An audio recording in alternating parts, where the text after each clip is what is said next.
पुरुषों में बैठी बैठ जाओ, थोड़ी देर मुझे सुनते जाओ, मेरे को ऐसे बात न पड़ेगी। हाँ, बहुत बढ़िया, धन्यवाद आपका, आपका अभिनंदन है। और आपको सत्यार्थ प्रकाश लेना चाहिए और अच्छे से पढ़ो, बहनों को भी पढ़ाओ, आप अपने साथ लाएंगे, बहुत बढ़िया। प्यारे बंधुओं, मैं इस समय आपको तुलना करके बताऊंगा, तराजू लेकर बैठा हूं और आपको आज स्वीकार नहीं हो जाए कि नारी कितनी महान है, तब आपको नारी का योगदान समझ में आएगा। पुरुषों को भी और नारियों को भी ये पकड़ना पड़ेगा कि हमें करना क्या होगा, क्योंकि नारियों को भी अब ज्यादा पता नहीं है कि हमको करना क्या चाहिए। कुछ नहीं आता जाता मेरी बहनों को, और सोच रही होगी क्या बात कर रहे हैं, मैं बताऊंगा ना कि अपना आता नहीं। प्यारे बंधुओं, मैंने जब अध्ययन किया और अध्ययन के साथ मुझे कुछ ऋषि और मुनियों के, कुछ वैज्ञानिकों के प्रमाण मिले। अगर आप सही में नारी और पुरुषों की स्थिति देखना चाहते हो तो किसी बालक के, बच्चे के, बालिका के निर्माण में उन दोनों की भूमिका देख लो, अंदाजा लग जाएगा। क्योंकि संतान का निर्माण अकेले नहीं कर सकती कोई, ना पुरुष कर सकता है ना स्त्री। जब दोनों के संसर्ग से संतान पैदा होगी तो जरा ये अंदाजा लगाओ इन दोनों का कितना बड़ा योगदान है संतान के निर्माण में। तो मैं आपको दो तरह का तरीका बताऊंगा, एक शारीरिक और एक मानसिक। तो शारीरिक तरीका बताते हुए आचार्य चरक ने लिखा है, जरा सुनो। आचार्य चरक कहते हैं कि माता पिता एक संतान का निर्माण करते हैं, और जब संतान का निर्माण करते हैं तो पिता का शरीर और माता का शरीर काम आता है, लेकिन पिता का 1 गुना शरीर काम आता है और पिता से 16 गुना शरीर माता का काम आता है एक संतान के निर्माण में। अब अंदाजा लगाओ कि एक मां कितनी जरूरी है एक संतान के निर्माण के लिए, 1 और 16।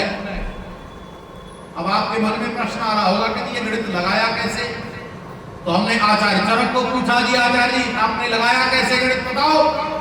तो आचार्य चरक ने बताया गणित। उन्होंने कहा माता पिता के संतान जब पैदा होती है तो रज और शुक्र से पैदा होती है। ध्यान से सुनना, कुछ संकेत में कहूंगा क्योंकि विस्तार का अवकाश भी नहीं है और विस्तार से कुछ बातें की भी नहीं जा सकती। माता पिता का दोनों का रज और शुक्र लगता है तब भ्रूण बनता है।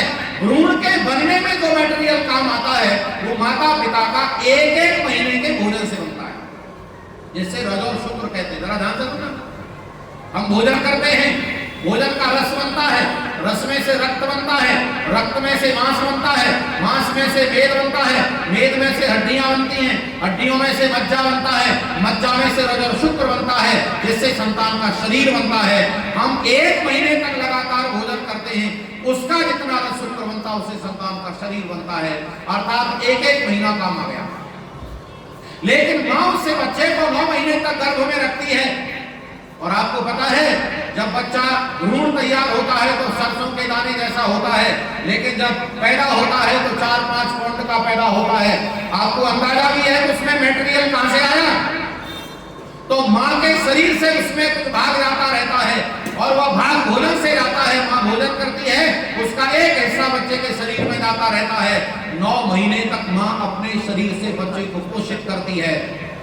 बच्चे का जन्म हो गया, 6 महीने तक मां अपने बच्चे को दूध पिलाती है।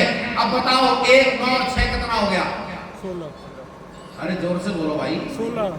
1, 9 और 6, 16 गुना। 16 महीने तक मां अपने शरीर से बच्चे का पोषण करती है और पिता 1 महीने से अपने शरीर का पोषण कर बच्चे को जीवन देता है। अब आप अंदाजा लगाओ बच्चे के शरीर के निर्माण में सबसे बड़ा योगदान किसका है? एक पिता का योगदान है कि मां का योगदान है।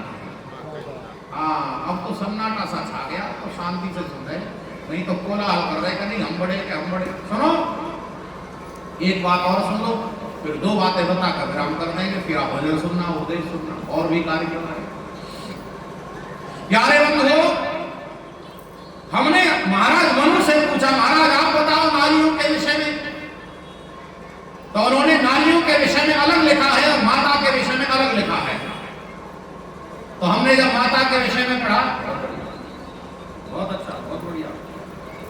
बहन जी आपके सत्यार्थ प्रकाश आ गया है आपको दिया जाएगा। अधिकारी बहनें जो हैं वो देंगी।